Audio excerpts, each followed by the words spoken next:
pilih dan bisa kita bentuk.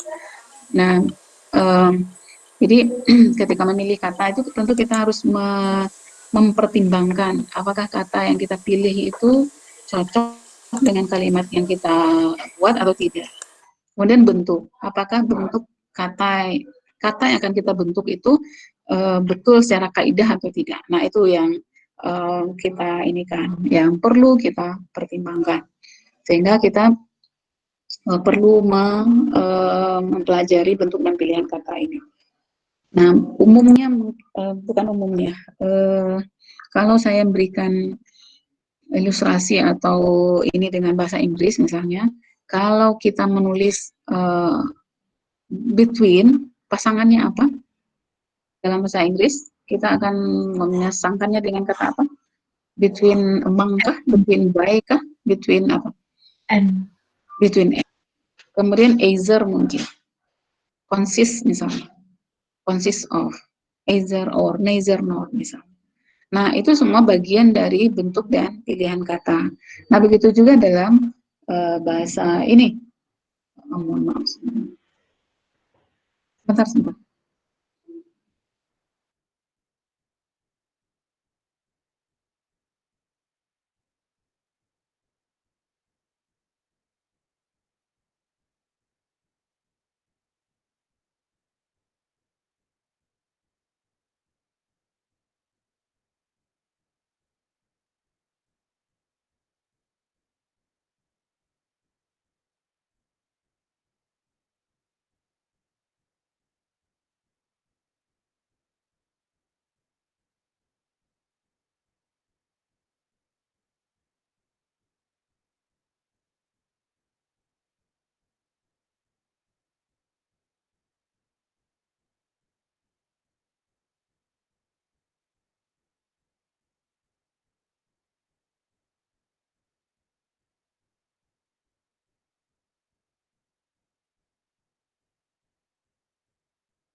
Oh, maaf.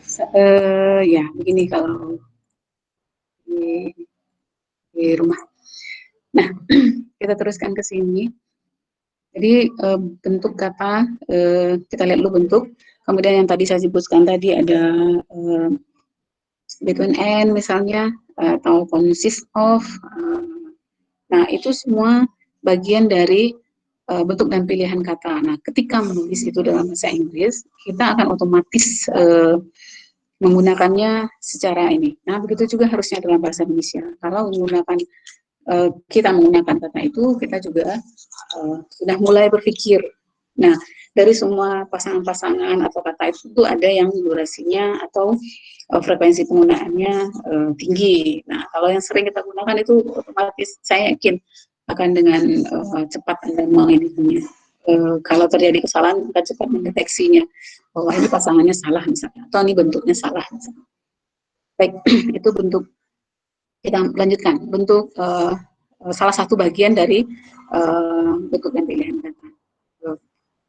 Kata dasar dan kata bentukan, turunan atau imbuhan.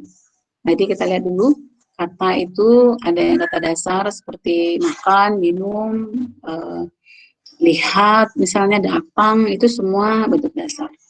Nah, kata-kata itu tentu bisa menjadi kata bentukan atau kata turunan dengan kita berikan imbuhan.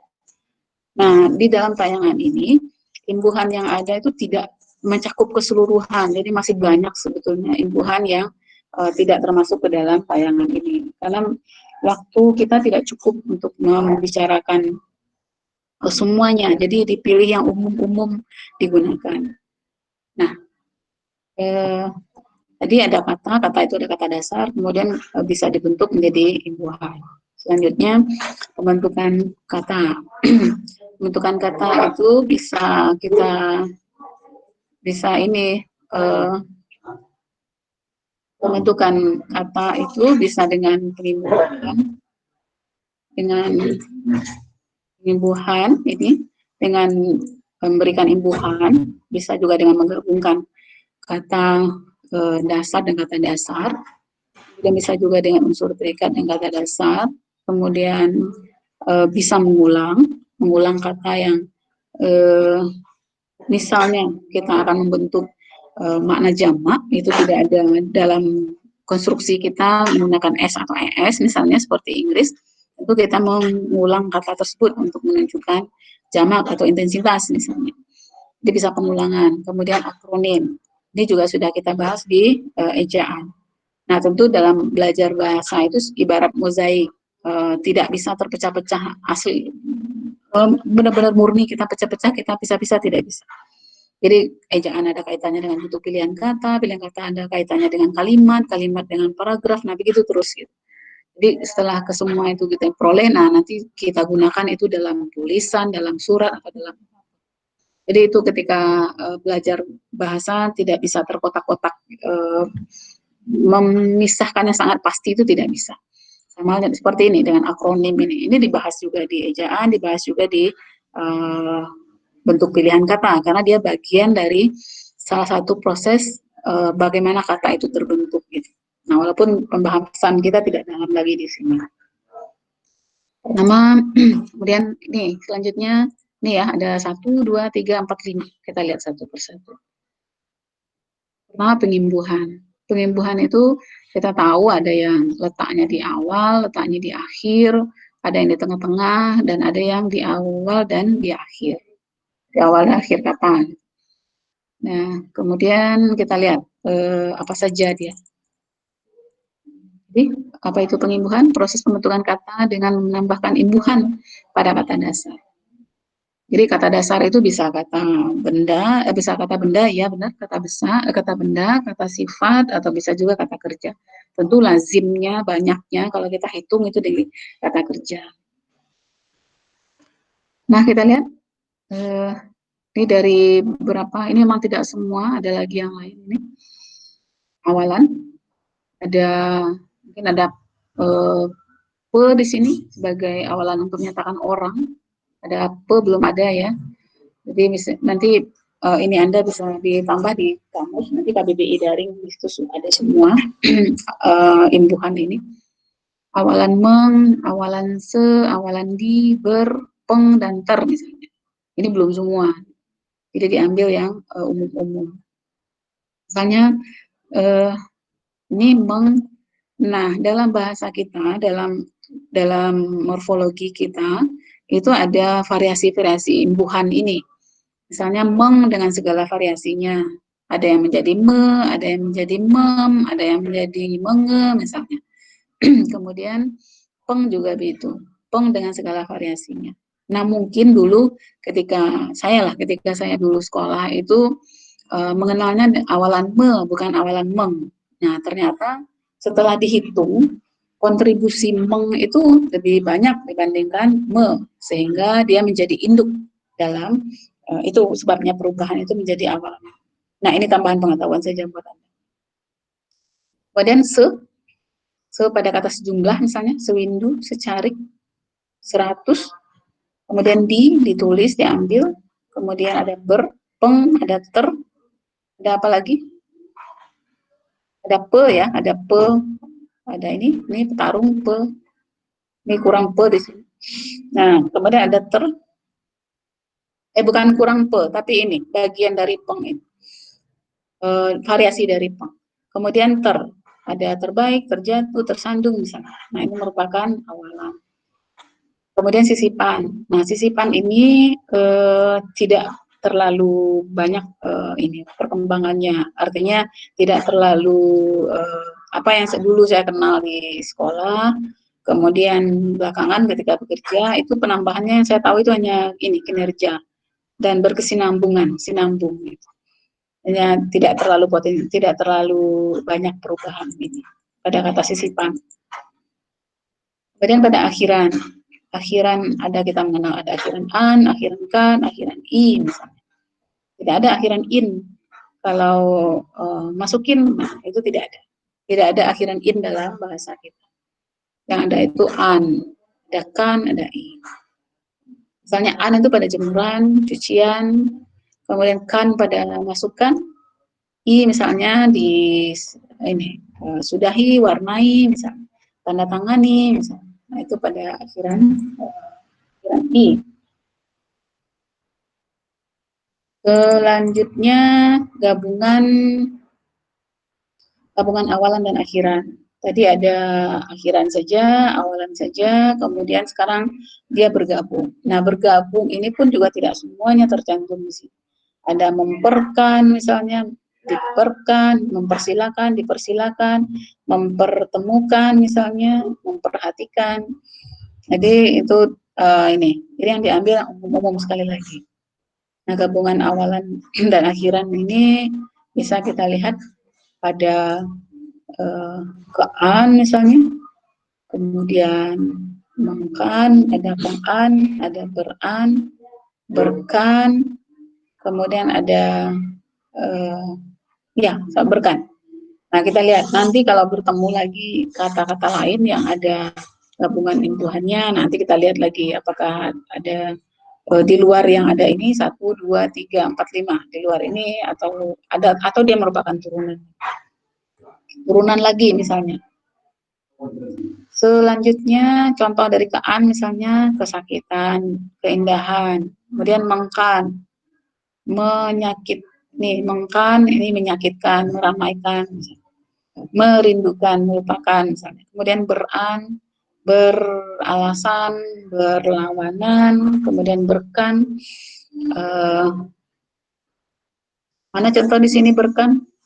Ada yang bisa beri contoh? Beralaskan misalnya. Ini beralasan, memiliki alasan. Kalau beran, beralaskan, ada alas. Bisa kita tambahkan di sini. Ada alas, asal katanya alas. Alas tahu ya, alas. Asal. Alas, beralaskan, beran. Memiliki alas. Bertaburkan, bertaburan dengan bertaburkan beda ya, bertaburkan. Nah, itu dia gabungan. Selanjutnya, nah ini ada yang dua saya ini tidak teliti saya membuat tayangannya. Ini awalan, akhiran, di tengah sisipan gabungan. Ini juga sudah tadi. Nah, yang perlu kita cermati lebih jauh tentang ini adalah perubahan ini. Nah, ini saya ulang. Awalan itu ada meng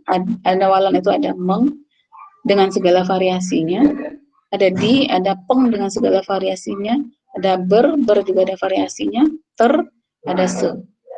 Nah, itu awalan. Kemudian akhiran, ikan. Misalnya pada anggaran, kumpulan, tantangan. Ini misalnya pada temui, sukai, pandangi, antarkan, misalnya akhiran. Nah, sisipan ini tadi sudah. Kemudian gabungan, mengkan nih. Sekarang kita lihat di sini perubahan awalan meng. Nah, ada beberapa hal dari tayangan ini, ada beberapa tayangan yang ingin saya tegaskan di sini. Pertama, ini perubahan awalan meng atau kita mengenalnya dengan variasi awalan meng. Nah, awalan meng ini dia dengan berkorelasi atau berhubungan dengan nanti peng dengan ini. Jadi perubahan meng ini, apakah dia menjadi apakah dia menjadi mem, itu sama persis perubahannya dengan ini. Peng menjadi menjadi peng. Nih, kita lihat. Meng itu dia akan berubah menjadi kapan? Kalau dia bertemu dengan ini, dengan kata-kata yang berawalan dengan R, L, M, N misalnya. Rawat, lupa, melupakan, misalnya memakan, N, apa kata kerja yang berawalan N?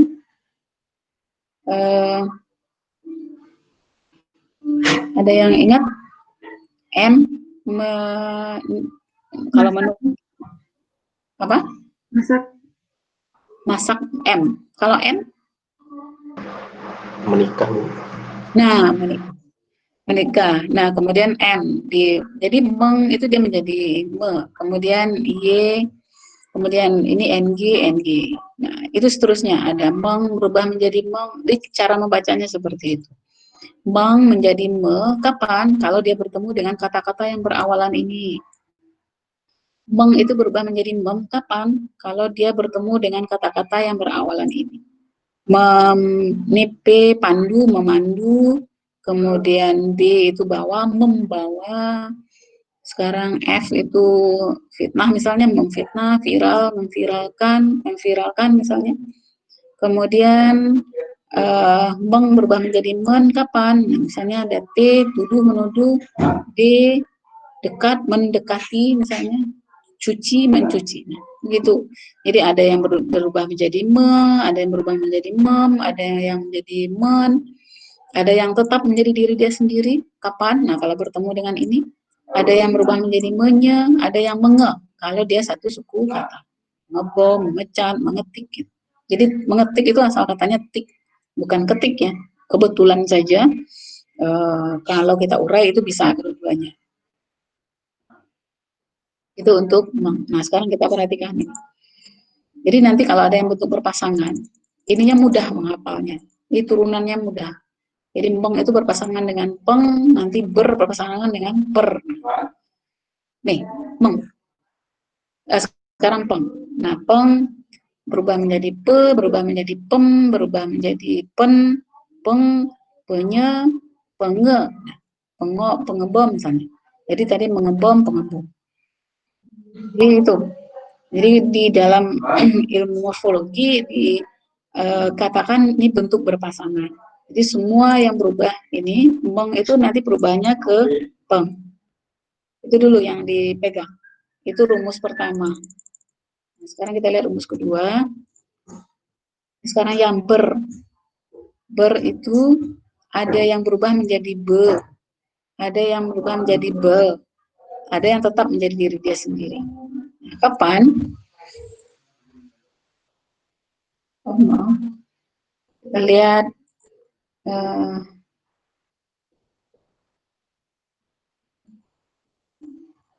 kita lihat ya, kapan dia berubah menjadi ini, berubah menjadi be itu kapan? Nah, ini yang sering salah. Saya bisa mengatakan ini sering salah karena saya kami tidak saya kami tentu dengan menggunakan APBN, tentu dengan menggunakan keringat rakyat, saya harus bertanggung jawab untuk hasil-hasilnya kepada kepada masyarakat kita. Dari hasil yang kami ambil dari 34 provinsi, tulisan-tulisan yang dibuat oleh guru dengan oleh siapapun itu, guru, mahasiswa atau siswa. Jadi penggunaan ber menjadi be ini masih sering salah. Jadi dari semua kesalahan berbahasa itu tentu gradasinya bermacam-macam. Ada yang gradasinya yang sangat sering salah atau jarang salah gitu. Nah, ini termasuk perubahan ber menjadi be ini termasuk yang sering salah. Nah, kita harus lihat rumusnya. Ber itu akan menjadi be kapan? Kalau dia bertemu dengan kata yang berawalan dengan R, seperti ini, roda, rasa, kerja, ternak, terbang. Nah, kalau kita perhatikan, dia berubah menjadi be itu kalau dia bertemu dengan kata yang berawalan dengan R. Atau dengan kata yang suku kata pertamanya mengandung ER seperti ini. Kerja, bekerja, ternak, beternak, terbang, beterbangan. Be, Jadi kita tidak menulisnya beroda, 2R, tapi beroda. Nah, itu asalnya. Kemudian berubah menjadi be. Nah, be ini satu-satunya. Belum ada lagi. Jadi boleh dikatakan, karena perubahan itu nanti dilihat di masyarakat. Jadi sifat bahasa itu mencatat apa yang terjadi perubahan di masyarakat. Nah, kalau tidak berubah ya berarti sampai sekarang hanya ini. Karena bahasa tidak seperti ilmu lain menciptakan kemudian diikuti masyarakat, tidak seperti itu. Jadi sifat bahasa itu hidup di masyarakat, kemudian dibuatkan kaidah-kaidahnya. Kemudian itu berubah menjadi berkapan, nah, tetap menjadi diri sendiri itu kapan? Nah, selain dua aturan ini. Nah, disebutlah. semua kata yang di luar yang dua kaidah ini. Nanti dia tetap menjadi diri sendiri. Nah, itu itu kaidah untuk ber. Sekarang kaidah untuk per. Per dia akan berubah menjadi pe. Kapan? Kalau dia bertemu dengan kata yang berawalan dengan r atau dengan unsur yang ada suku kata pertama mengandung er. Misalnya ternak, peternak. Kita bisa tambahkan di sini. Nah, terbang, peterbang misalnya. Nah, nanti itu ada kasus lain, ada penerbang, ada peterbang, gitu. Ada peninju, ada petinju. Nah, itu kajian lain. Gitu. Sekarang kita lihat pada awal kata kerja dulu saja. Ternak, peternak, beternak. Nah, kemudian berubah menjadi pe sama pelajar. Tadi belajar, pelajar. Nah, per tetap menjadi per itu kapan? Selain dua kaidah di atas. Nah, per dan ber ini, maaf, ini ber dan per ini merupakan bentuk yang berpasangan. Jadi kalau kita lihat perubahannya ini sama persis. Ini tetap menjadi pe, tetap menjadi per, tetap menjadi uh, pe, menjadi tetap menjadi per misalnya. Nah, ini sama persis. Jadi catatannya sudah dua yang utama. Ini meng berkolerasi atau ini dengan peng, meng dengan peng. Jadi kalau kita membuat turunan-turunannya nanti dia akan kita tidak usah susah-susah mencari bahwa meng itu pasti nanti dia turun menjadi peng. Nah, kemudian ber itu akan turun menjadi per. Nah, itu dua. Jadi ada pohon nanti di bawah. Nah, itu dia bentuk pasangan tersebut. Kemudian ter ini tentu ini sendiri yang artinya terinjak, misalnya tidak sengaja, atau yang mana-mana pasif biasanya. Ter itu bisa menjadi te kapan? Nah, seperti tadi, kalau dia masuk ke kata yang huruf pertamanya itu R. Atau ini, ada unsur ini, R pada suku kata pertama. Terekam, tercermin. Kemudian jadi jadi hanya ada dua, berubah menjadi te atau menjadi diri sendiri. Nah, itu dia. Itu untuk awalan. Kemudian akhiran. Akhiran tidak terlalu menimbulkan masalah sebetulnya karena kita juga hanya mengenal tiga, an, kan, dan i. Misalnya makanan, ambilkan, temui. Apalagi contoh lain, an makanan, timbangan misalnya, ambilkan, tuliskan, bukakan, temui, garis bawahi misalnya. Nah, itu akhiran dalam bahasa kita. Selanjutnya apa? Nah, sekarang gabungan. Kita melihat gabungan itu ada gabungan dikan. Jadi tidak ada gabungan itu di an, adanya dikan. Misalnya kata kontrak, dikontrakan. Nah, yang sering salah lagi, selain yang tadi R, yang sering salah itu di K ini. Kalau ada kata kerja yang berakhiran K, itu biasanya orang hanya akan nulisnya satu. Harusnya kita lihat dulu, apakah kata dasarnya punya K atau tidak. Nah, kalau ada K berarti jika bertemu dengan dikan, K-nya harus dua. Contoh yang paling lazim itu dikontrakkan. Jadi yang benar itu dikontrakkan, 2K, tidak satu. Nah, coba Anda lihat, kalau ada rumah mau akan dikontrakan, tapi sudah lama tidak ada yang menyewa, misalnya, jangan-jangan karena salah bahasanya. Orang takut menyewa karena dianggap rumah itu dalam masa sengketa, misalnya kontra gitu, dikontrakan. Bukan dalam bukan akan dikontrakkan. Itu ini ya yang perlu diperhatikan. Itu bagian dari proses pembentukan. Selanjutnya pengan. Yang ada itu pengan, tidak ada pengkan, itu tidak ada. Pendidikan misalnya. Jadi bukan dua kan. Kemudian kean, kenaikan. Nah, jadi yang ada itu kean, tidak ada kekan, itu tidak ada. Jadi ya, sekali lagi yang sering salah itu di akhiran kata yang memiliki k di akhirnya. Kemudian penggabungan kata dasar selanjutnya, pembentukan selanjutnya penggabungan kata tadi dengan imbuhan, kita membentuk kata. Jadi imbuhan itu banyak sekali, ininya turunan-turunannya banyak. Kalau di anak linguistik tidak cukup 1 semester untuk mengkaji ini. Nah, kalau kita cukup mengambil kulit-kulitnya saja. Yang penting tujuan penggunaannya dalam berbahasa kita tahu. Artinya kita bisa menggunakannya secara benar dalam komunikasi. Selanjutnya penggunaan kata dasar dan kata dasar. Jadi ada kata dasar bergabung dengan kata dasar yang lain, nah itu digabungkan itu akan membentuk kata.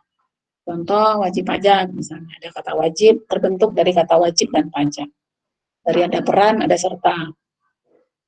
Nah ini namanya penggabungan kata dasar dan kata dasar. Jadi dia tidak memperoleh imbuhan apapun. Berpotensi dapat imbuhan? Tentu sangat berpotensi. Contoh, tanda tangan, menandatangani, berperan serta misalnya. Kemudian melipat gandakan misalnya.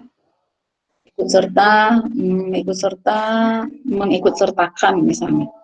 Tentu sangat berpotensi juga memperoleh gabungan kata dasar dan kata dasar ini memperoleh imbuhan. Selanjutnya, gabungan unsur terikat dan kata dasar. Nah, ini unsur terikat juga sudah kita bicarakan di ejaan, tapi dia juga bagian dari proses pembentukan kata, yaitu penggabungan unsur terikat dan kata dasar. Nah, dari semua ini tentu ada yang sering kita gunakan, ada yang jarang juga. Gitu.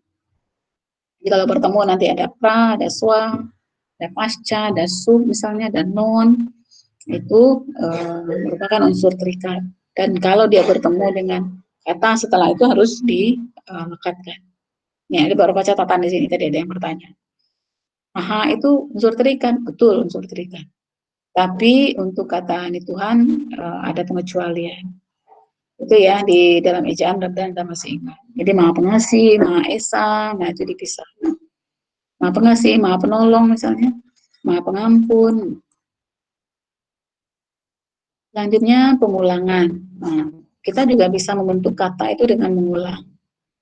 Ini bagian dari salah satunya ketika kita ingin entah itu penegasan, entah itu menandakan banyak misalnya buku-buku, kelas-kelas misalnya atau siswa-siswa itu menandakan banyak.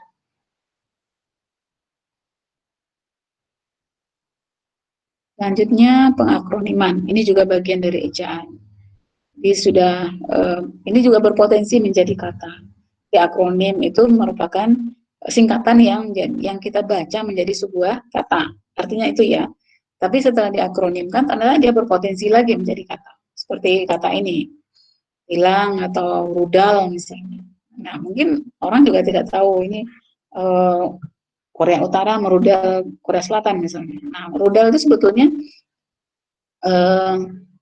peluru kendali, tapi bisa diinikan menjadi kata kerja. Nah, sangat berpotensi. Sama halnya dengan menilang ini. Selanjutnya kata serapan. Ini juga sudah kita bahas di ejaan. Ini ada proses serapan ya. Saya mungkin tidak akan lama-lama di sini. Ada ejaan, ada diterjemahkan, ada pengambilan secara utuh. Nah, ini nanti bisa Anda baca. Tidak perlu penjelasan khusus saya rasa di sini. Nah, sekarang kita masuk ke sini, ke pilihan kata. Tadi bagaimana kita membentuk sebuah kata. Nah, sekarang bagaimana kita memilih sebuah kata. Gitu. Jadi, tahu cara membentuknya yang benar, perlu 1K atau perlu 2K misalnya. Apakah dia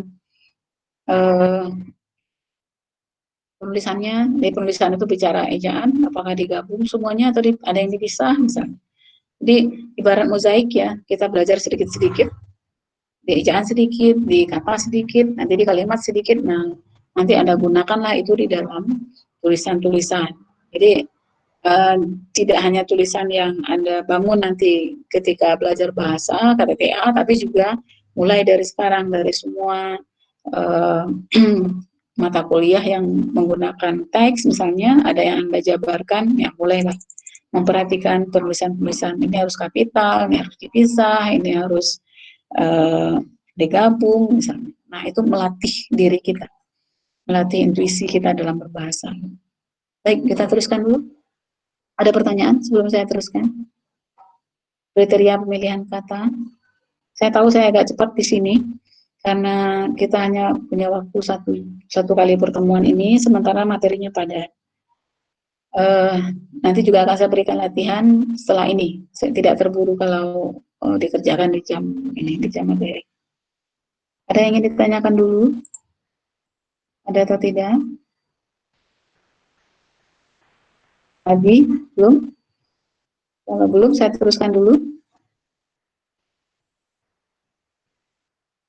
Ada semua ya, ada 30 kita di bawah.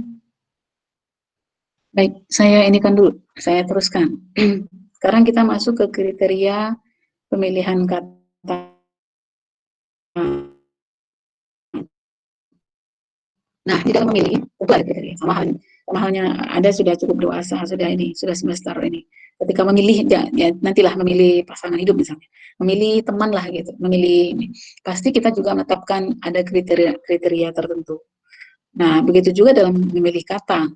Ada kriterianya juga dalam memilih kata. Kita perlu mempertimbangkan apakah kata yang kita pilih itu tepat dengan kalimat kita, apakah benar secara struktur, apakah berlebihan kita dalam memilihnya, hemat, artinya kita tidak boleh berlebihan dalam menggunakan kata, kalau memang artinya sama. Kemudian apakah kata itu lazim atau tidak, karena ya memang saya mengatakan yang lazim itu belum tentu benar. Tapi ada kelaziman lain yang perlu kita pertimbangkan. Misalnya kelaziman dari segi waktu atau temporal. Nah, kata-kata arkais atau kata-kata yang sudah mati dan tidak hidup lagi sekarang, tentu juga kita tidak lazim lagi kita gunakan pada masa sekarang misalnya. Nah, itu ada pertimbangan-pertimbangannya. Ada 4 pertimbangan kita dalam memilih kata. Tuh, kita lihat satu persatu. Dari segi ketepatan, kita perlu tahu kata itu punya makna denotasi atau konotasi di situ. Kemudian membedakan kata-kata bersinonim. Memang kata akbar, raya, besar, atau misalnya kata yang umum itu kata meninggal, mati, wafat misalnya, itu semua kata-kata itu bersinonim. Tapi dalam penggunaannya di dalam kalimat itu berbeda. Nah, membedakannya ya kalimat lah yang membedakannya. Jadi kalimat itu berguna, kalimat atau konteks itu berguna untuk menguji sebuah kata, apakah kata itu tepat kita gunakan atau tidak. Kemudian kata yang mirip ejaannya. Nah, karena mirip bahkan orang kadang sulit membedakan. Yang sering salah itu misalnya sah dan syah. Ini tentu beda antara sah legal dengan syah raja, syah bandar. Kalau ada yang pernah main ke daerah ini Kelapa, apa namanya di utara sana, di Jakarta Utara, itu ada Menara Syah Bandar. Nah, itu banyak menggunakan syah-syah di sana. Di ini VOC, ada peninggalan VOC di situ. Nah, itu tuh berbeda antara sah dan syah. Kemudian intensif dan insentif. Itu ada video yang agak ini lucu dari pidato Pak RT atau Pak Kepala Desa gitu, yang sebetulnya ingin mengatakan intensif tapi insentif. Nah, kalau kita tidak bisa membedakan, misalnya ya kita bisa cari cara lain. Banyak kosakata lain yang bisa kita gunakan. Anda mau intensif atau insentif misalnya? Anda mau yang mana? Saya maunya intensif yang insentif ya, atau insentif yang intensif. Yang mana? Boleh, silakan pilih nanti. Kemudian ada syarat dan syarat. Itu cara kita memilih ketepatan milih kata. Kemudian penghubung idiomatis. Ini tadi yang saya ilustrasikan. Saya analogikan dengan between and tadi. Jadi nanti kalau ragu-ragu misalnya di dalam menggunakan ini, kita bisa ini dengan bahasa Inggris. Ya, karena semua, mengapa saya arahkan ke sana? Karena biasanya kita itu dalam, kalau malu salah dalam bahasa Inggris, salah dalam bahasa Inggris itu malu. Itu kepada umumnya. Nah, tapi kalau salah dan menggunakan bahasa Indonesia, ya biasa, orang juga maklum. Itu selalu yang perlu kita ubah gitu. Dan selanjutnya, membedakan kata umum, kata khusus, kemudian ada makna keseluruhan, ada makna sebagian, dan eufemisme. Ya, yang idiomatis itu saya sering mengatakan ini merupakan pasangan abadi, video abadi gitu ya. Jadi yang satu muncul, nah nanti yang lainnya muncul seperti antara dan baik maupun misalnya, sesuai dengan, terdiri atas misalnya. Nah, itu merupakan pasangan idiomatis. Dapat memakai kata penghubung yang idiomatis. Dia artinya dia serangkai penggunaannya. Nah, kita lihat satu persatu lagi, kita jabar dari ini ketepatan memilih kata, tadi menguasai kosakata. Ya memang sudah itu sudah bukan hal yang ini ya. Kalau kita banyak menguasai kosakata, tentu banyak juga kata yang bisa kita produksi. Jadi kita akan lebih mudah misalnya dalam menulis, itu akan kita banyak bisa menggunakan ini, memproduksi kalimat. Misalnya yang sering salah itu kata acuh, acuh tak acuh. Jadi acuh itu sebetulnya memperhatikan. Kemudian kata geming misalnya, wasit tidak bergeming, bertahan. Nah, itu yang sering salah di uh, penggunaan di masyarakat. Selanjutnya apalagi konotasi? Saya rasa konotasi dan denotasi ini tidak terlalu bermasalah karena mungkin hampir, saya tidak pernah juga di sebagian kecil saja, dua kata itu bisa satu kata itu bisa dibuatkan makna denotasi dan makna konotasi.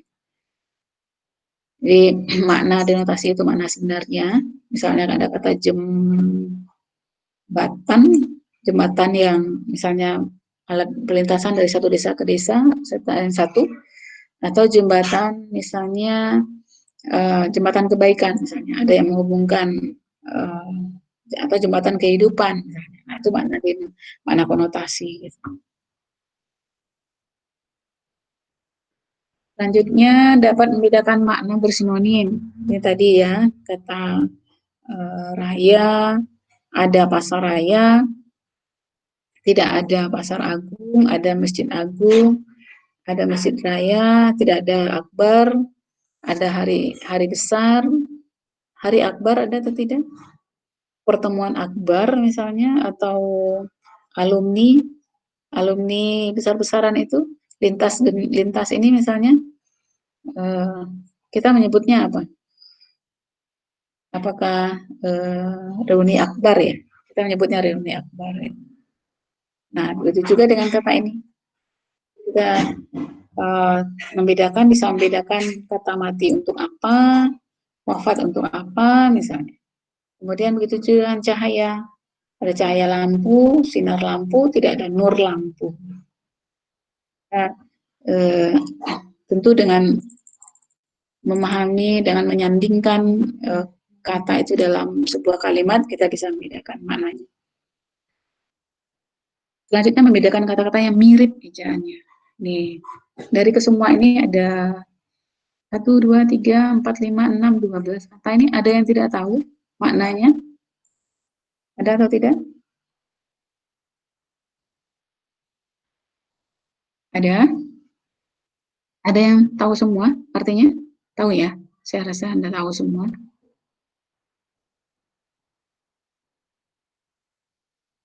Kata intensif, insentif, syarat, syarat, sah-syah. Nah, ini mirip ininya. Mirip secara ejaan, tapi maknanya jauh berbeda. Sekarang kata penghubung idiomatis.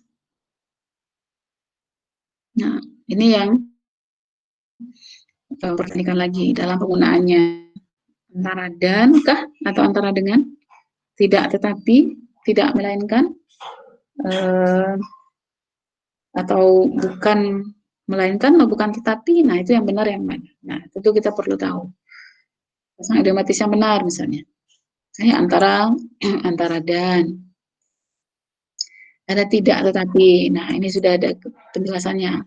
Tidak tetapi itu digunakan untuk kata kerja atau kata sifat. Misalnya, saya tidak berdiri tetapi duduk. Misalnya. Bukan melainkan itu untuk nominal. Saya bukan siswa melainkan mahasiswa. Nah, itu penggunaannya. Jadi ini yang namanya pasangan idiomatis. Antara itu berpasangan dengan dan, tidak berpasangan dengan tetapi, bukan berpasangan dengan melainkan, misalnya terdiri berpasangan dengan atas. Nah, badan bahasa itu menginikan atas, bukan dari, karena kalau kita runut itu consist of, bukan consist from. Gitu. Itu asal ininya, mengapa digunakan terdiri atas. Nah, itu badan bahasa konsisten menggunakan itu. Walaupun di masyarakat masih banyak yang menggunakan terdiri dari. Selanjutnya, kata umum, kata khusus. Saya rasa tidak perlu lama-lama di sini ya. Kata umum bunga, kemudian kata khususnya tentu jenis-jenis bunga yang lain. Ikan, unggas, misalnya. Nah, selanjutnya ini mana keseluruhan dan sebagian. Seperti tubuh misalnya. Bagian kepala, bagian badan, bagian kaki misalnya. Nah, itu namanya bagian keseluruhan dan makna bagian, makna keseluruhan, makna bagian. Nah, terus ini juga kita juga dapat membedakan bentuk yang mirip. Mirip itu misalnya ada kata penguji, ada peruji, ada penatar, ada petatar, kemudian ada peninju, petinju. Nah, ini sering, yang ini nih sering, dan lain-lain, dan sebagainya, dan seterusnya, dan ini. Nah, ini Anda sering melihat, pernah melihat tidak, dan lain sebagainya. Atau pernah menggunakan, dan lain sebagainya. Dan lain sebagainya itu merupakan bentuk yang rancu. Mengapa rancu? Karena ya boleh dikatakan, ini maksudnya yang lain-lain atau dan sebagainya. Jadi pilih salah satu. Kalau memang dan lain-lain, itu maksudnya untuk berbeda jenis. Kalau untuk sebagainya, itu untuk kita menginikan yang sejenis, tidak kita sebutkan semuanya, hanya sebagian kecil yang kita sebutkan, dan sebagainya. Itu untuk yang sejenis. Kemudian dan seterusnya. Seterusnya itu kalau kita menjabarkan ada definisi misalnya. Nah, dan seterusnya. Nah, yang tidak ada itu dan lain sebagainya. Ini bentuk yang rancu. Dipilih salah satu. Mengapa rancu? Entah itu jenisnya berbeda atau sejenis. Nah, itu dikatakan rancu. Jadi mau dan lain-lain dan sebagainya. Pilih yang paling tepat yang mana yang kita perlukan. Ini kreativitas kita, warga kita dalam berbahasa itu banyak sekali. Itu termasuk ini, termasuk pembentukan dan lain sebagainya. Selanjutnya, eufemisme. Eufemisme ini merupakan ungkapan yang lebih halus sebagai pengganti ungkapan yang dirasakan kasar. Nah, kadang-kadang ini disalahgunakan gitu. Misalnya kenaikan harga itu dikatakan penyesuaian. Nah, memang dari segi ini penghalusan, orang tidak terasa ada kenaikan harga, dikatakan penyesuaian gitu. Nah, kalau penyesuaian itu tentu diiringi dengan penghasilan misalnya. Kalau dulu penghasilan kita 1 juta, kita membeli barang 100 ribu, kemudian penghasilan kita naik menjadi 2 juta, nah ada penyesuaian harga dengan penghasilan. Itu betul penyesuaian. Tapi kalau penghasilan kita tetap 1 juta, barang yang kita beli menjadi 200, apakah itu penyesuaian namanya atau kenaikan? Nah, itu salah dalam penggunaan eufemisme itu sering ber, berlindung di balik ini, di balik kata eufemisme ini. Nah, itu kadang dosa bahasa. Kalau kami menyebutnya itu dosa, orang bahasa menyebutnya dosa bahasa gitu. Jadi mungkin orang di PHK itu dikatakan dirumahkan, ya masih boleh lah ya, pemutusan hubungan kerja itu dengan dirumahkan. Tapi kan ada juga makna lain, dirumahkan itu bisa untuk sementara, suatu saat dipanggil misalnya. Dalam kondisi sekarang produksi tidak jalan, jadi beberapa ini dirumahkan dulu. Tapi masih ada harapan dipanggil misalnya. Tapi kalau betul-betul sudah hilang, sudah habis kontraknya, apakah itu dikatakan dirumahkan juga gitu. Nah, itu kita harus melihat konteks penggunaan. Itu dia seringnya salah penggunaan eufemisme itu di situ. Padahal eufemisme yang dimaksud itu adalah yang ini. Ada kata yang kita merasa agak kasar itu ya. Jadi memang nilai kasar tidaknya ini agak subjektivitas memang. Hanya ini pantiroida misalnya, kita mungkin lebih halus menyebutnya pantiroida daripada rumah jompo. Kemudian pramuwisma dengan pembantu, mungkin lebih ini lagi sekarang asisten rumah tangga. Yang Anda lebih mengenal apa sekarang, pramuwisma atau asisten rumah tangga? Yang mungkin ada yang bantu di rumah. Nah, itu uh, mungkin asisten rumah tangga lebih halus lagi ininya, penggunaannya. Kemudian ini tunanetra. Nah, ini selintas saya dengar mereka lebih senang sebetulnya disebut buta daripada tunanetra.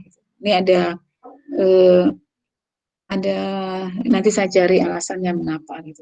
Nah, menurut orang bahasa ini justru tunanetra malah lebih ini. Tapi ternyata buat mereka, buat saudara kita yang itu yang diberi kelebihan seperti itu, mereka malah lebih senang disebut dengan buta sebetulnya, bukan tunanetra gitu.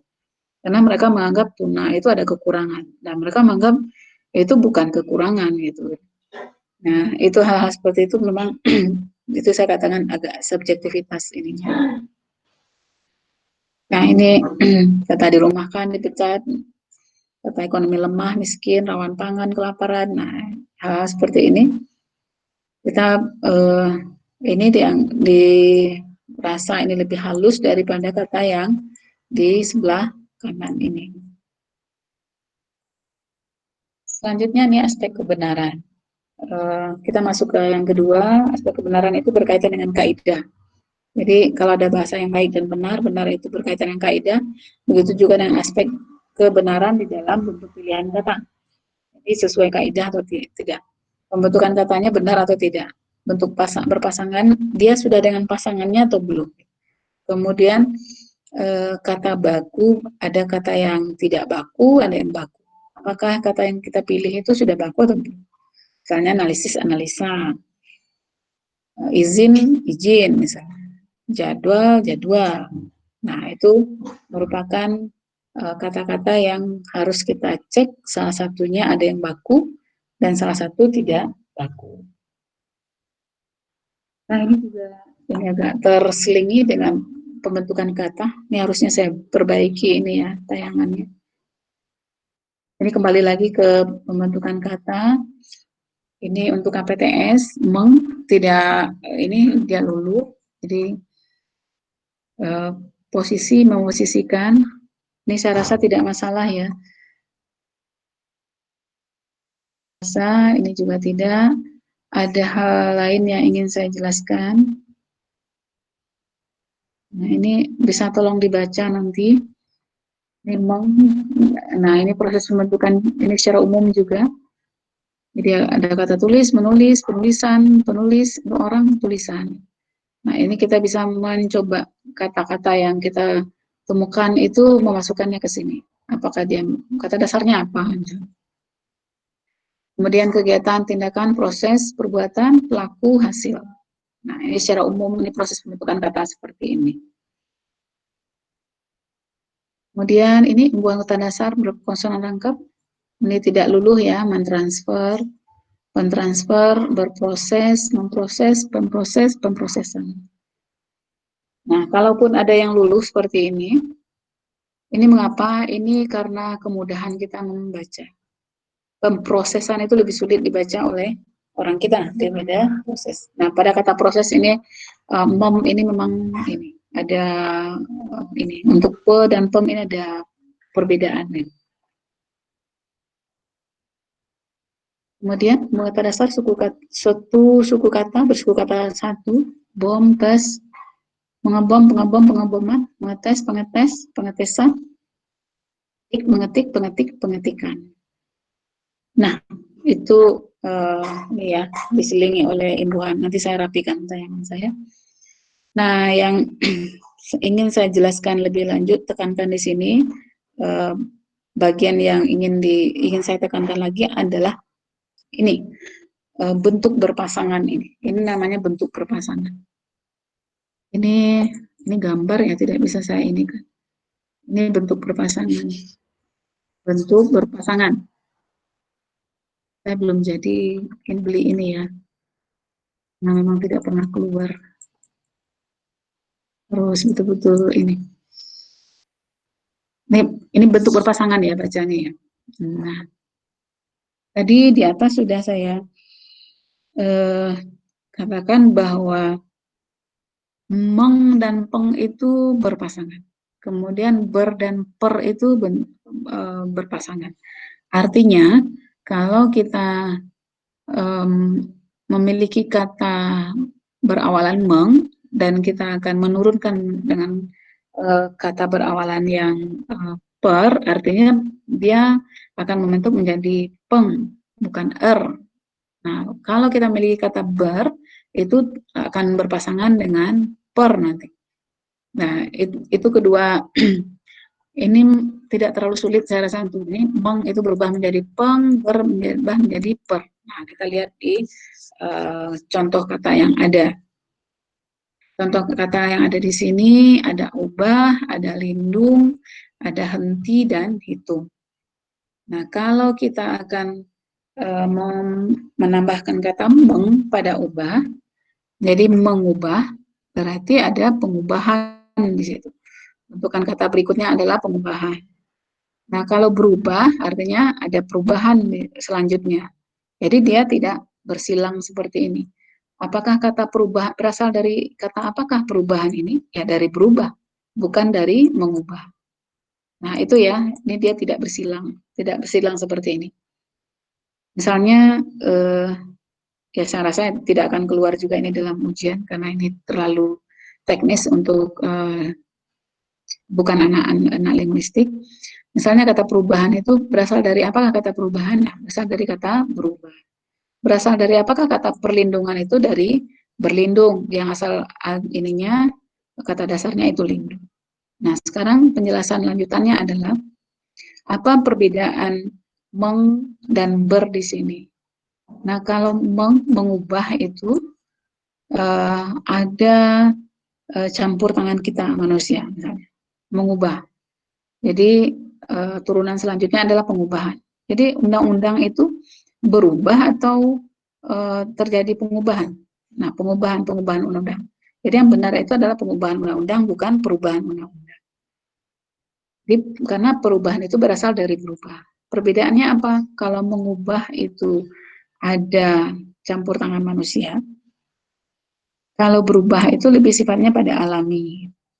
Nah, itu perbedaan. Lain, misalnya kata melindungi itu diturunkan menjadi pelindungan. Kata berlindung diturunkan menjadi perlindungan. Jadi melindungi itu apa? Ada tugas, ada seseorang yang punya otoritas untuk melindungi sesuatu. Mungkin orang tua melindungi anak, atau Anda sebagai kakak melindungi adik misalnya. Jadi itu pelindungan Anda kepada adik misalnya. Nah, kalau berlindung bedanya apa? Misalnya saya berlindung di halte bus misalnya. Jadi bus itu namanya perlindungan. Sampai di sini bisa dipahami? Ada ini namanya bentuk berpasangan. Jadi pengubahan itu berpasangan dengan mengubah, perubahan itu berpasangan dengan perubahan. Bisa dipahami sampai di sini? Misalnya kata hitung. Hitung itu kalau kita menghitung, jadi menjadi penghitungan. Kita melakukan pekerjaannya menghitung. Jadi prosesnya itu penghitungan. Misalnya suara, kotak suara itu. Makanya di KPU itu digunakan penghitungan suara karena menghitung satu dua, bukan berhitung. Ini kertas satu, kertas dua. Gitu. Jadi menghitung kertas suara yang ada. Jadi itu proses penghitungan. Tapi kalau berhitung satu, dua, tiga, jadi perhitungan. Gitu. Itu turunannya. Jadi ini pekerjaannya, ini prosesnya. Kemudian kita coba di kata yang lain. Ini ada kata sebar yang sekarang mungkin akrab dengan kita, masalah virus. Virus itu eh, penyebaran virus atau persebaran virus yang benar? Menurut Anda yang mana? Apakah eh, persebaran virus atau penyebaran virus? Kalau dia persebaran virus artinya dia bersebar. Nih ya. Kalau dia penyebaran virus artinya dia menyebar. Mana yang benar sebetulnya? Ada yang tahu? Kedua-duanya ini benar sebetulnya. Kita harus lihat dulu maknanya. Kalau ada usaha manusia untuk menyebarkan, berarti menyebarkan. Menyebarkan.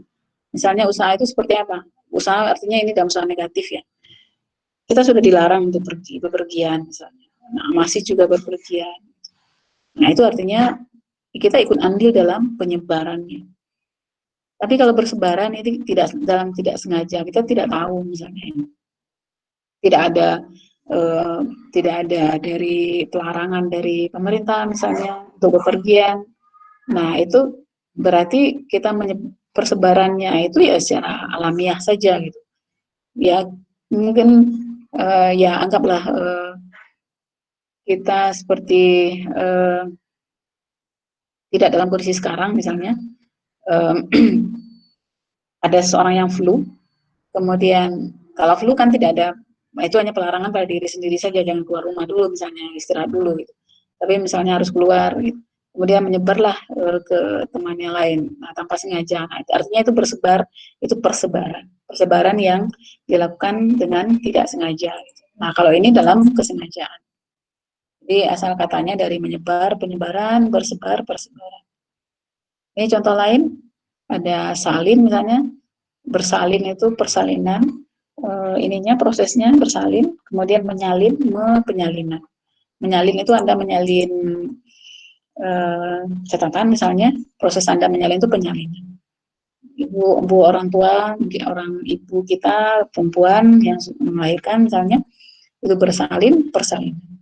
Nah, itu proses pembentukannya. Jadi dia tidak bersilang. Itu yang dimaksud dengan bentuk berpasangan. Jadi sekali lagi, itu berpasangan dengan meng itu berpasangan dengan peng. Sehingga perubahannya tadi di atas, kalau kita perhatikan, itu sama persis perubahannya. Meng variasinya dengan peng itu sama persis. Bervariasinya sama persis dengan per. Sehingga dia disebut bentuk yang berpasangan. Nah, mengapa saya tegaskan ini? Karena nanti ketika Anda dihadapkan pada kata-kata yang misalnya ada kata permukiman, ada pemukiman, nah yang benar yang mana? Jadi Anda bisa menjawab. Yang benar yang mana atau kedua-duanya benar digunakan dalam konteks yang berbeda misalnya. Ini, nih ada kata mungkin misalnya. Coba tolong saya dibantu.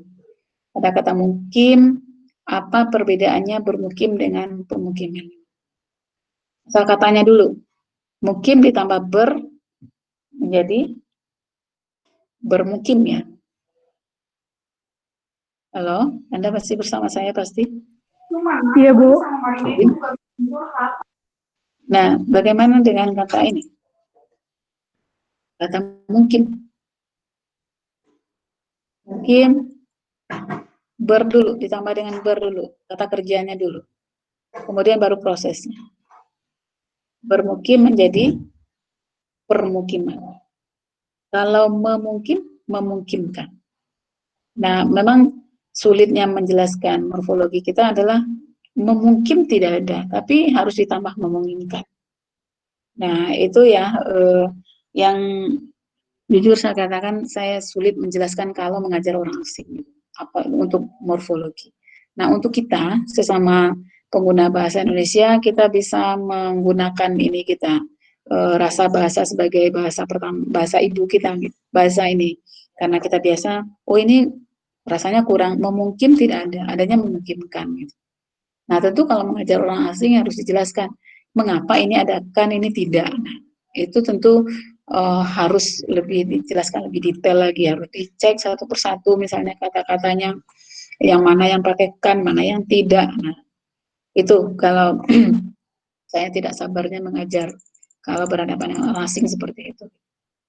Jadi kembali ke sini, kata mukim, kalau kata kerjanya itu bermukim, prosesnya itu adalah permukiman. Kalau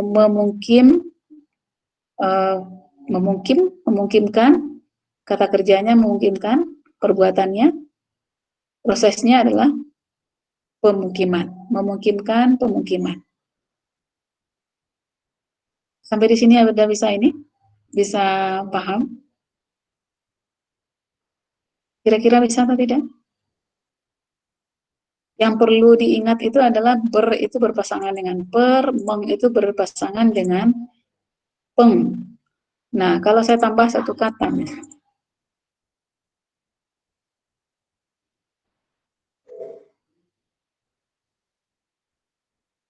kata,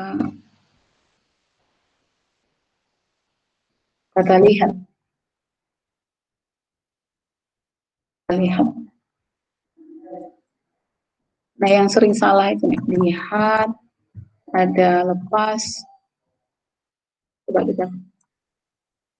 kita buat kata ini dengan dua dengan dua perubahan tadi.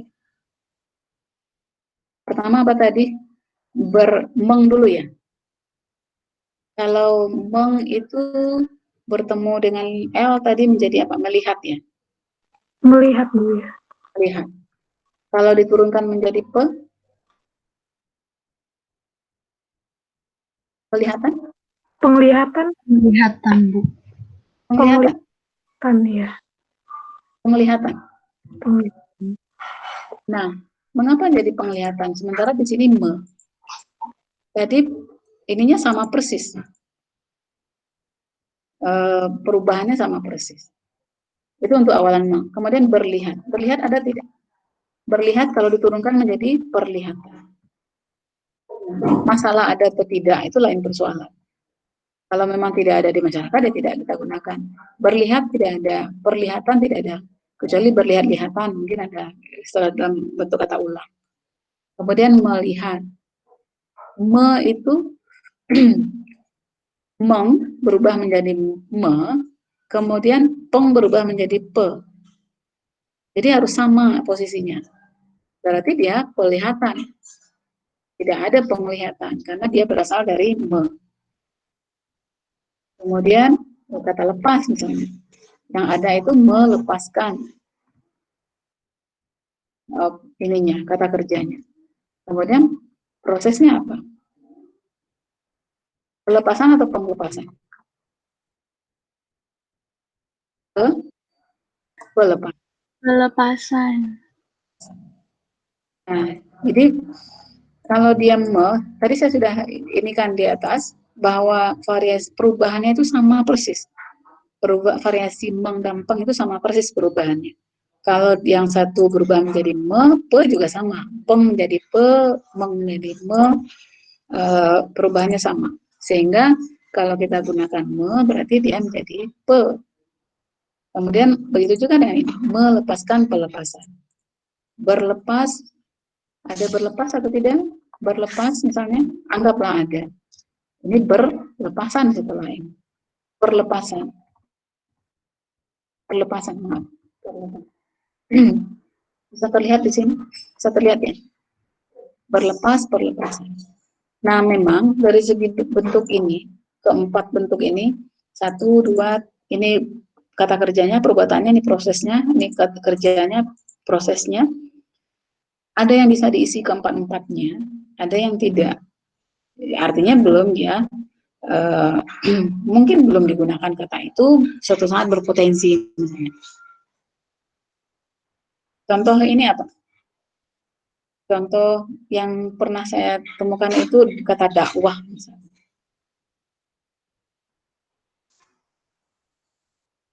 Itu akan kosong salah satunya, kata dakwah. Dakwah. Berdakwah ada? Ada tidak? Berdakwah. Ada. Ada, Bu. Ada. Ada, Bu. Berdakwah ada tidak? Ada, Bu. Tidak. Dakwah. Mendakwah. Mendakwah. Ada, Bu. Ada pendakwah. Nah, artinya ada yang bisa diisi keempat-empatnya, ada yang bisa diisi 3 saja, ada yang bisa diisi hanya 2 seperti ini. Tidak ada berlepas, kecuali berlepas tangan ada. Jadi ini diisi 2, ini diisi 3 gitu. Tidak ada berdakwah ada, mendakwahkan adanya, tidak ada mendakwah. Kecuali tambahkan kan. Nah, hal-hal seperti itu memang agak rumit menjelaskannya di dalam morfologi kita. Nah, tapi untuk saat ini kita ambil yang umum-umumnya saja dulu. Jadi kita bisa jalan terakhir, kita bisa memanfaatkan intuisi kita dalam berbahasa Indonesia, ini perlu ditambahkan atau tidak. Sampai di sini bisa dipahami? Ini bentuk berpasangan ini. Siapa ini? Siapa? Wanda, silakan. Yang terkait contoh kata lihat tadi, Bu. Hmm. Saya lihat di KBBI ada perlihatkan. Itu bukan bentuk turunan dari ber ya, Bu? Perlihatkan. Iya. Kalau di contoh tadi kan kelihatan.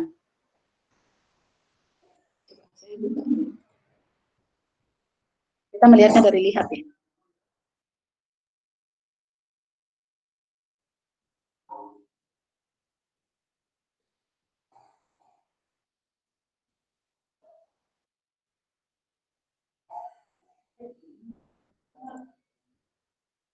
Ini Wanda.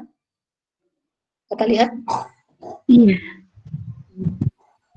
Lihat, ada berlihat-lihatan, ada ini kata ini entry-nya lihat ya, jadi bisa melihat, kemudian berlihat-lihatan, kelihatan, kelihatannya, melihat, kemudian melihat-lihat, melihati, melihatkan, memperlihatkan, pelihat, penglihat, penglihatan, perlihatkan, jadi itu perintah, perlihatkanlah, kemudian terlihat, jadi tampak gitu. Nah, yang jadi pertanyaan apa?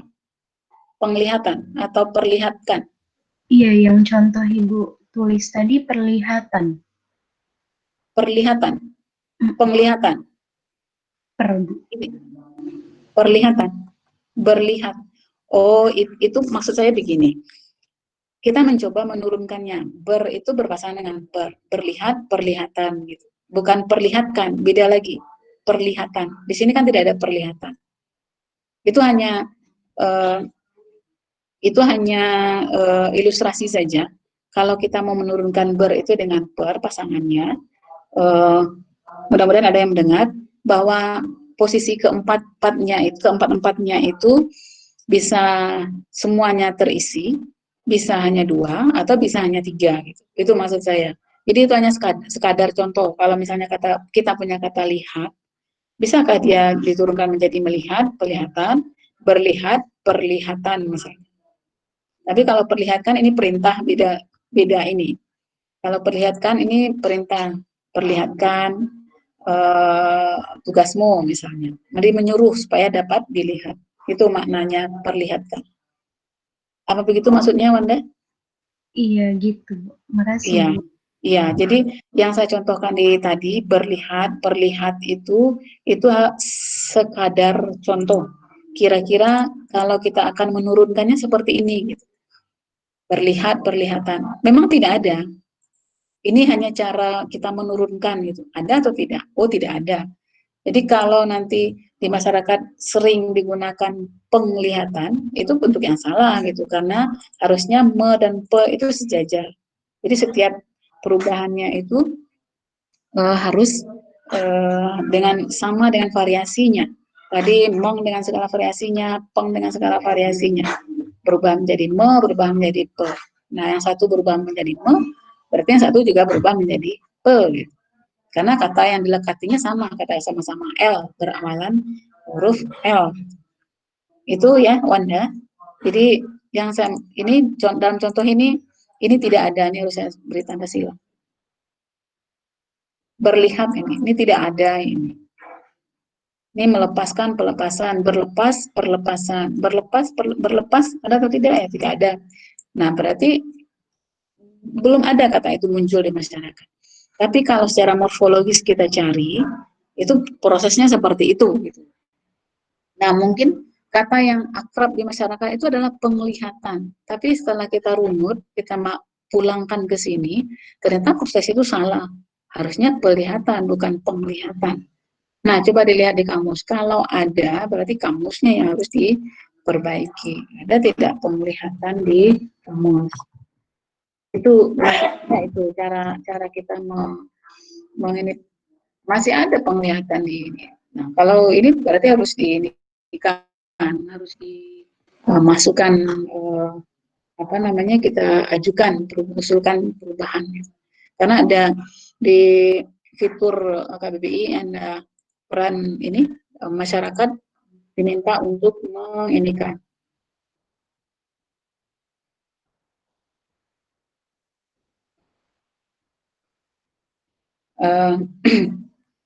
harus kita kalau misalnya Anda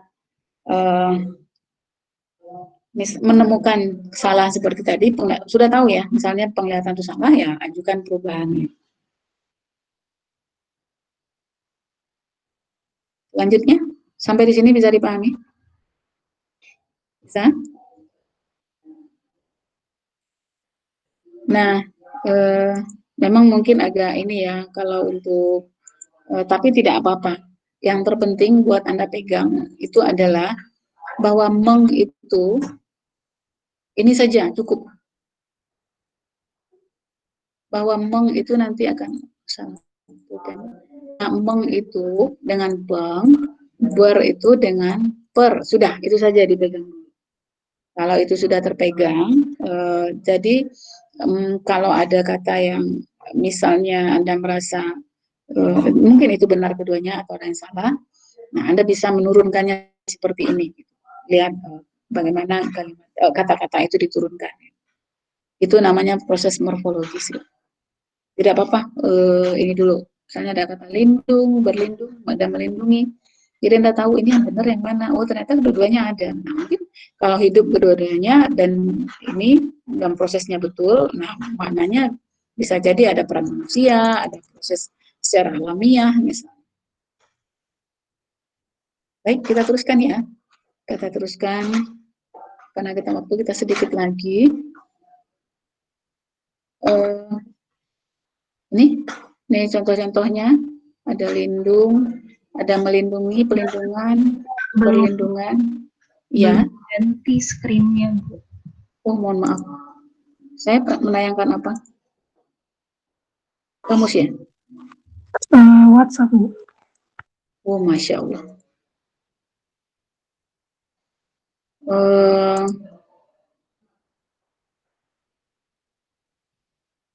Nah, kita kemana sekarang? Nah, bentuknya.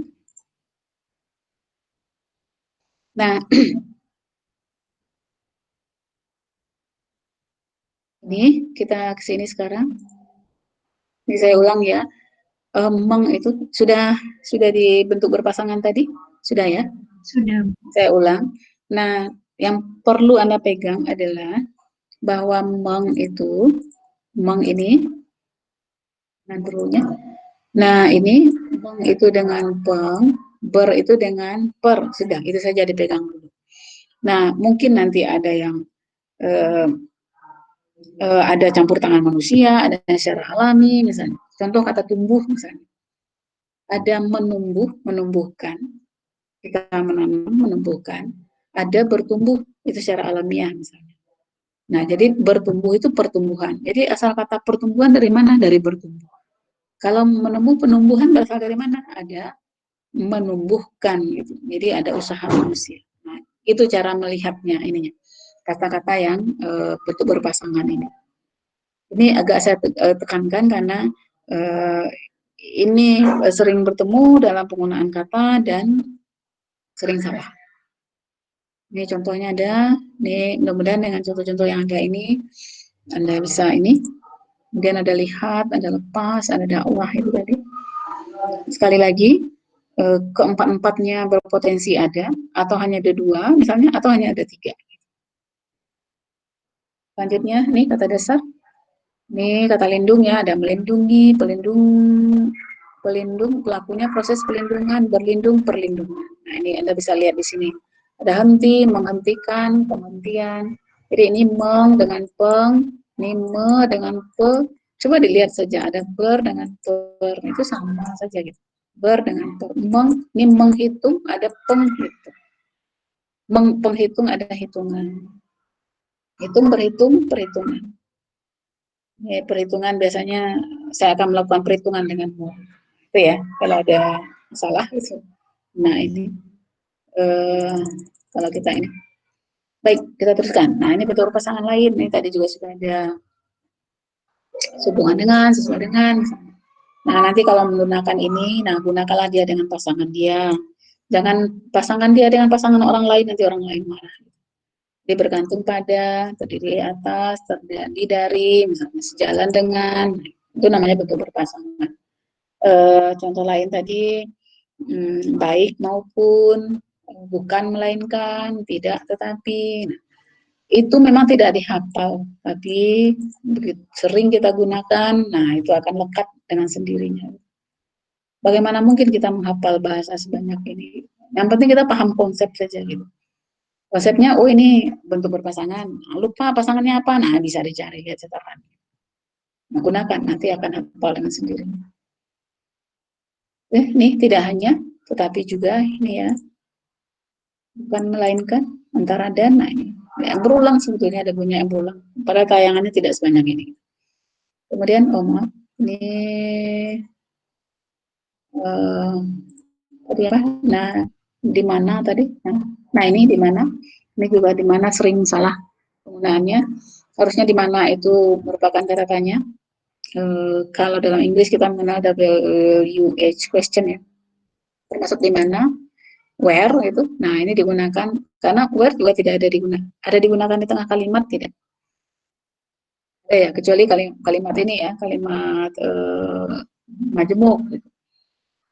Nah kalau dalam bahasa kita di mana itu tidak digunakan di tengah kalimat. Bisa diganti dengan tempat, bisa diganti dengan yang misalnya. Nah kita cari yang cocok. Di mana itu khusus digunakan untuk kalimat pertanyaan. Kemudian yang sering salah lagi ada sesuatu, ada suatu. Sesuatu itu kalau kita mengenal ada definite, indefinite misalnya. Sesuatu itu belum masih umum. Yang menuju pada sesuatu itu definite sesuatu misalnya. Pada suatu hari gitu. Bukan pada sesuatu hari gitu. Pada suatu masa misalnya. Kemudian daripada, dari itu asal, ini juga sering tertukar. Dari itu menunjukkan asal, daripada itu menunjukkan perbandingan. Jadi dia lebih cantik dari saya, misalnya. Itu salah. Dia lebih cantik daripada saya. Dan pukul jam ini juga berbeda. Pukul itu digunakan. Sekarang pukul 11 lebih 9 menit. 1 menit lagi. Kemudian jam itu penanda waktu. Pertemuan kita selama 2 jam. Nah ini kata baku. Kalau nanti dibaca, kemudian juga pilih kata baku. Ini terakhir yang hemat. Kita mesti berhemat bahwa kata-kata yang makna ganda seperti ini bersinonim, kita pilih salah satu. Contoh yang paling sering itu adalah ini adalah merupakan, dia adalah merupakan ini Nah, pilih salah satu, menggunakan adalah atau merupakan. Agar supaya juga begitu. Demi untuk, nah ini pilih salah satu. Nah, dalam kalimat majemuk, kehematan, ini yang ketiga ya, hemat. Hemat itu dari menghilangkan bentuk sinonim, jadi tidak perlu, hemat itu tidak hanya uang, jadi kata juga hemat, ujung-ujungnya juga nanti hemat uang. Nah, kalimat majemuk, nanti kita bahas nih di kalimat, ini saya tidak punya waktu lagi. Kemudian lazim, ini masalah lazim, bisa gramatikal, bisa temporal, bisa geografis. Ini gramatikal artinya kata pasar, kata jaksa agung itu dipandangkan dengan jaksa. Tapi kalau jaksa itu dipandangkan dengan besar, nah tidak cocok. Tidak lazim, tidak gramatikal. Kemudian waktu, ada kata yang sudah tidak hidup lagi, seperti kata hamba. Kita sudah mengganti dengan kata asisten rumah tangga misalnya. Kemudian kata geografis, kata situ itu biasa di bahasa Sunda. Dan tidak bisa kita ganti dengan danau misalnya. Situ Patenggang jadi danau Patenggang. Kesalahan dalam pembentukan kata, nanti tolong dibaca. Luluhan, nah ke yang keliru. Nah, ini lebih lanjut nanti di baik, sudah lebih 1 menit. Kalau ada pertanyaan nanti silakan ditinggalkan jejak di WA. Setelah ini saya berikan tautan latihan ya untuk mencoba ini, untuk memperdalam ini Anda pemahaman bentuk dan pilihan kata. Silakan seperti biasa. Saya tunggu dalam 1 hari ini, mau sore nanti silakan kerjakan. Jadi tidak lebih dari 1 hari ini karena nanti kalau ada tugas-tugas yang lain agar tidak menumpuk. Bisa ya dikerjakan dalam hari ini? Bisa ya, baik, terima kasih. Kalau begitu tidak saya buka pertanyaan karena waktu kita sudah habis, saya akhiri saja pertemuan kita sekarang. Nah, sudah habis. Terima kasih atas persamaan kita, atas perhatian Anda. Mudah-mudahan nanti kita makin dalam penggunaan kata, jadi tidak usah takut. Pernah ada dulu yang mengatakan kepada saya, Ibu saya jadi makin takut menggunakan bahasa katanya. Setelah tidak perlu takut, mengapa harus takut gitu. Kalau ada yang salah bisa kita perbaiki gitu. Jadi itu gunanya kita belajar. Tidak ada yang bisa langsung tahu begitu, ini tidak tahu. Karena belajar bahasa juga butuh waktu bertahun-tahun. Itu ya. Terima kasih sekali lagi. Mohon maaf dan sampai bertemu insya Allah minggu depan. Tapi sepertinya saya terkendala minggu depan. Saya akan beritahu nanti ke PJ, kita cari waktu lain. Tapi saya lihat nanti jadwal saya minggu ini. Terima kasih. Saya mohon izin. Assalamualaikum warahmatullahi wabarakatuh. Selamat siang. Salam sejahtera untuk semua. Waalaikumsalam warahmatullahi wabarakatuh. Mohon maaf jika tidak ini saya tahu saya cepat untuk ini.